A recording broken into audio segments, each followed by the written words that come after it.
I just want to make this video real quick before I go pick up my laundry. Hopefully it's dry by now. You know, I actually like doing laundry in some ways, you know what I mean? Because I like counting my pieces of clothing and I like folding it all up in a nice little, what do you call it, orderly fashion and putting everything away. You know, I don't have much, but I appreciate what I do have. Anyway, so I was thinking about, you know, the standards of my family and how they're completely opposite of mine. And, you know, growing up, I always thought that, I kind of knew that there were some weird things that my family was, I never felt like I really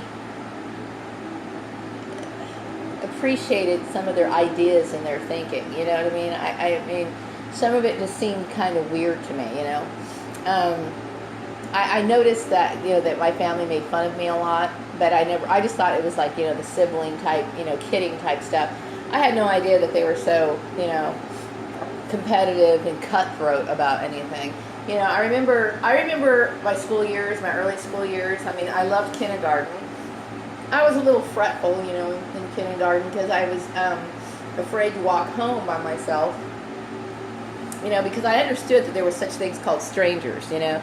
That was one thing I was warned about. I don't know if I saw it on a PSA or what, but I knew that people could get kidnapped, okay? So that was my thing. I would cry a lot, you know. If my mom wasn't there to walk me home after school, I would burst into tears, you know, because I was afraid of being kidnapped. That was a fear of mine. So I was kind of a crybaby, you know, in school, you know. And then first grade, I remember I loved first grade.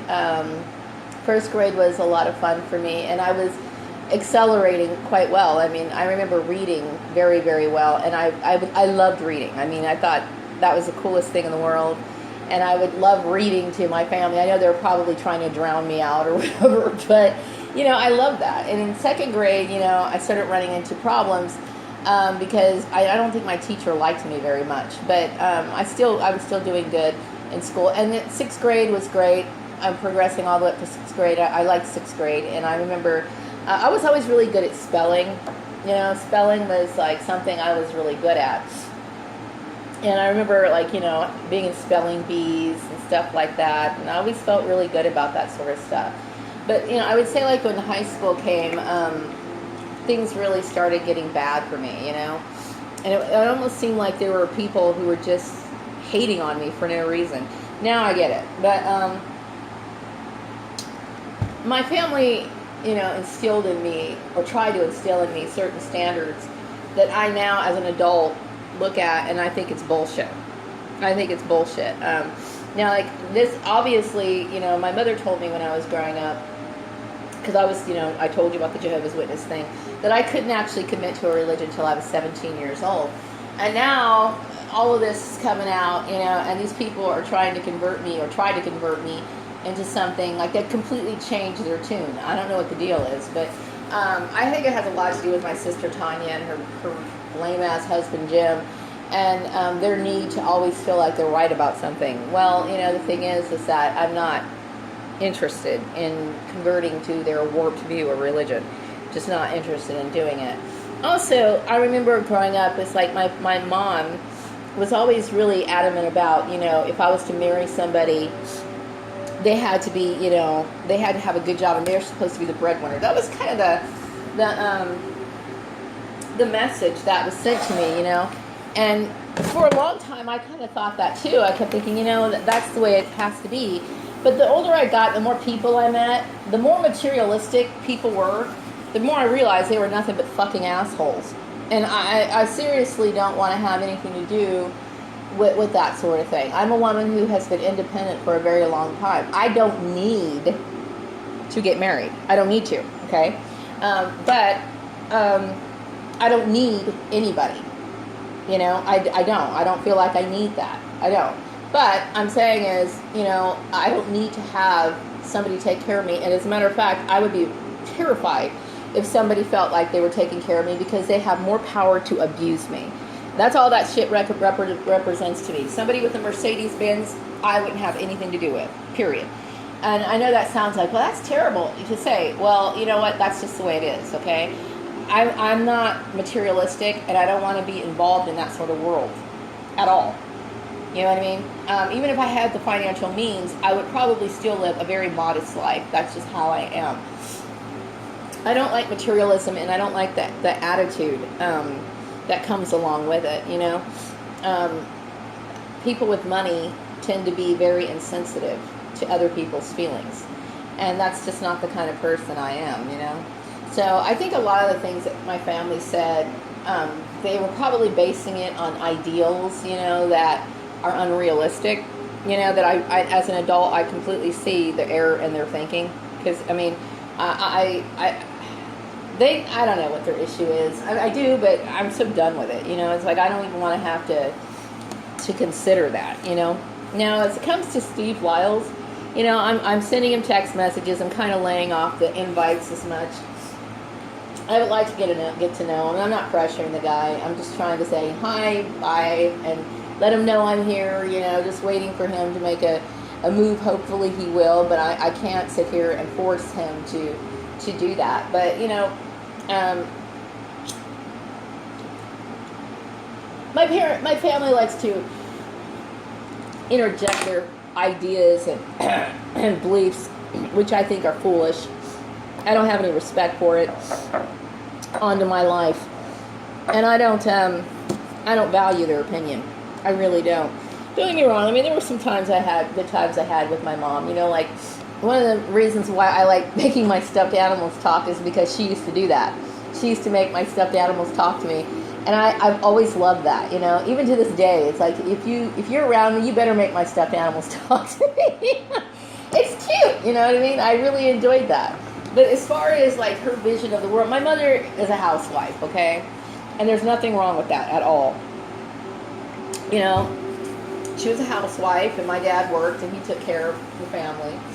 And I think a lot of people, especially from that generation, expect that you are going to be in the same situation. But I'm a completely different woman in a completely different generation. Times have changed, okay? And I've been on my own for a very, very long time. And personally, men with money scare the fuck out of me. They do, okay? Because I've seen their attitude, their temperament, and their what do you call it? Their materialism gets the best of them, you know? And it's a turn off to me. It's what it is. I don't like it at all, you know? So even if I had a shitload of money, and people always roll their eyes when I say this, I would probably just go out and get myself a nice new Honda, is what I would probably get. A Honda or a Toyota. I have no need, and I'm not bashing people with Mercedes-Benz, okay, because I'm going to tell you that the Mercedes-Benz and other cars like that, they're supposed to be good quality cars, okay? But I'm not into people who are into status. I'm not a status person, okay? Never have, never will be, okay? I think there was a time where I kept thinking, well, maybe I'm supposed to be like that, because that's what everybody aspires for. They aspire to have that sort of materialism because it makes them feel like they have some sort of place in the world, okay? But really, they don't, okay? They're just slaves to a system that's basically wearing them out, and they're trying to act like they're something when they're really not. You know, I want better things in life, and they're not necessarily relating to materialism. So some people will say, well, Maria, you know, you want to do this kind of work. Yeah, you know why? Because I have a very strong personality, okay? I have a very strong personality. I understand human nature. And obviously, I'm supposed to be front and center when it comes to directing people. That's how I am, okay? It's my personality. You know, you have to be in a position where it coincides with your personality, and you should love what you're supposed to do. And then that creates harmony all around. That makes sense, okay? Do I think I should have more money? Damn right I should have more money. And it's not necessarily because I want material things. Because people look at my shitty furniture and they might think, well, why would you have that? Because it was my father's furniture and it means something to me. That's why. Okay? It's not about me. I don't have to have a lot of shit to be happy. I really don't. But I will say that there is this furniture company that I've been looking at on the online, and I'm going to tell you their shit is awesome. So I probably would go out and buy some new furniture for at least my bedroom and my living room, okay? But other than that, I mean, I'm not somebody who sits there and thinks about that kind of stuff all the time. You know what I mean? I'm more concerned about my savings, and maybe I'd like to travel, maybe in my older years, okay? I would like to travel in my older years.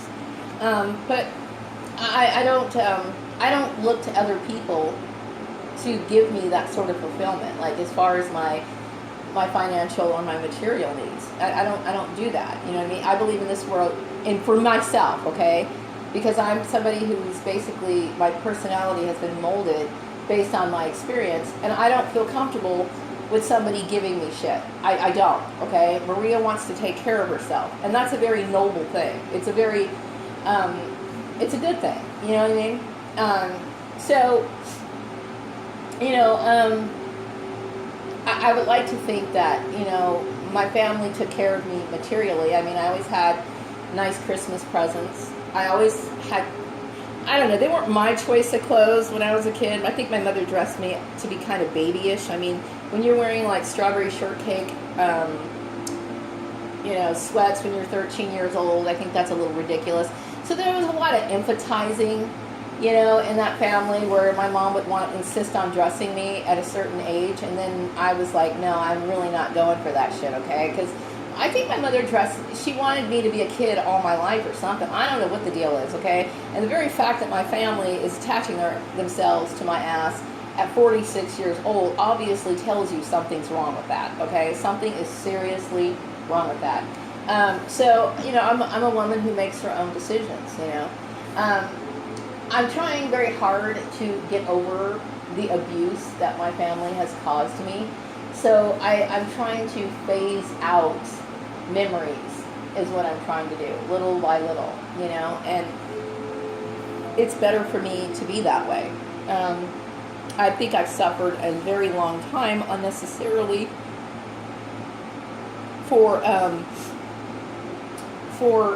just being the kid that, you know, was resented during the time of pregnancy.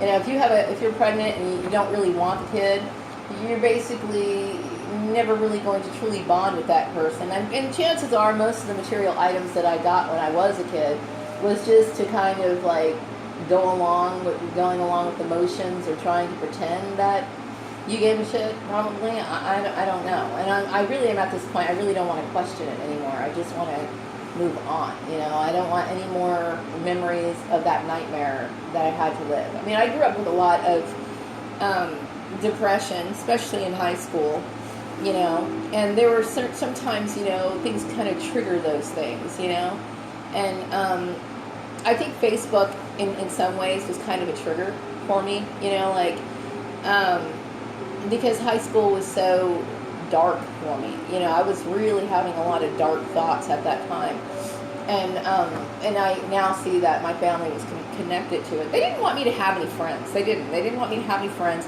They didn't want me to have any sort of life. They didn't, you know, because like my family was always ready and willing to sabotage any relationship that I had. And that's just how they are.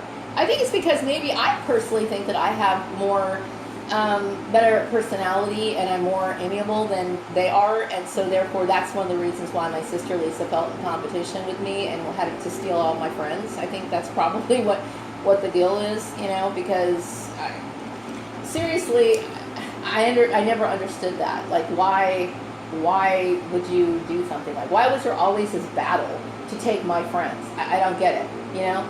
But whatever. Who knows? But anyway, I'm 46 years old now, and I feel like it's time for me to go on with the things that I want to do, and I'm tired of being stagnated. I'm tired of all of it. So this weekend I'm trying to get a lot of the anxiety out of me, because the work search is very anxiety inducing, and but I have to press on, you know what I mean? I got to have a job, you know what I mean? And I don't want to have a hop, skip, and jump job. I don't want to sit here and take a job and then look for. I've been jumping around entirely too much. I need to find a job that has a good fit for me. And so, it's very difficult to do, you know what I mean? Especially once you've been traumatized multiple times. And I think that my family has caused a lot of trauma in my life, not just now, but even looking back on the times in high school. There was a lot of severe depression that I had to experience, you know, because of them. And my life would have been so much better had I not been raised in that family. But then I think about some of the advantages, you know what I mean? Like, I do think that I had a lot of advantages that a lot of black families don't have, you know what I mean? Because I was raised in that family. But then on the other hand, you know, it's kind of like, well, they kind of treated me like dirt, so, you know, I guess it's a 50-50 split. So, anyway, I'm wrapping up this video, and I will be back with another one later. Bye-bye.